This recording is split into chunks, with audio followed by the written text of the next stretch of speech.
Hello बच्चों, कैसे हैं आप लोग। तो आज हमारा ये क्वेश्चन है। इस क्वेश्चन को सर्किट को हमें सॉल्व कैसे करना है। There are few capacitor and they have connected in series and parallel combination.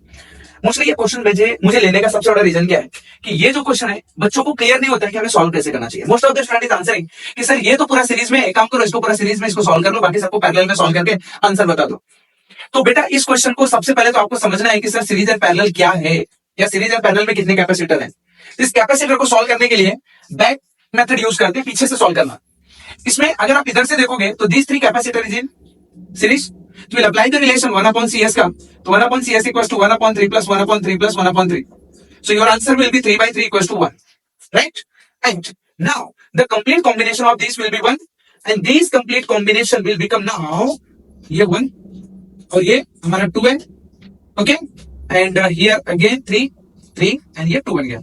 अब ये 2 1 जो बना, इन तीनों का कॉम्बिनेशन जो 1 आया इसके साथ पैरेलल में आ गया, तो parallel combination CP equals to 2 plus 1 equals to 3, again 3 आ गया। तो टेल मी वन थिंग, ये पूरा कितना आ गया 3। अब ये तीनों किसमें आ जाएंगे, ये अगेन सीरीज, ये सीरीज का आंसर कितना आएगा 1।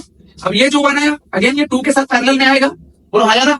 तो ये 2 के साथ पैरेलल में, इसका आंसर फिर आ गया कितना 3, फिर ये इसके साथ आएंगे सीरीज में, final answer will again become 1। am I right or wrong? समझ में आया? फिर से एक बार क्या करता हूं, series answer will be 1, parallel again become 3, फिर ये जो पूरा आंसर आया, ये पूरा जो आंसर आया दैट इज द 3, ये इसके साथ अगेन सीरीज आएगा, तो तीनों का आंसर फिर 1 आएगा, इसके साथ पैरेलल लगा, पैरेलल के साथ फिर आंसर 3 बन गया, फिर सीरीज में आया तो आंसर 1 आ गया। समझ में आ गया सभी को? ऐसे क्वेश्चन को बैक से सॉल्व करते हैं।